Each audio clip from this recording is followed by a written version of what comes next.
Whisper speech to text recognition. I'm going to play this video, and this video's got the audio on it and the use of voiceover for accessibility. And you can see what I'm talking about. Why this is such a huge detail. Menu, button.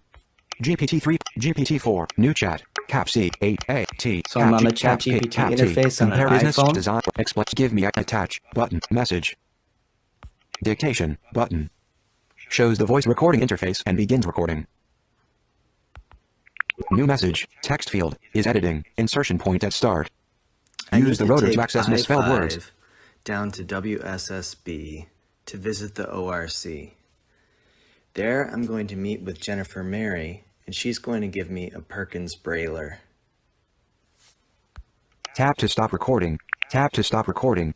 I need to take I5 down to the It got kind of overlapped by the voiceover, but I said to ChatGPT, I just used my voice to add in a prompt.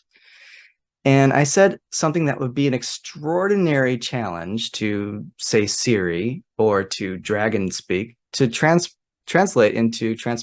into text. So I said, I need to take I5 down to WSSB to visit the ORC.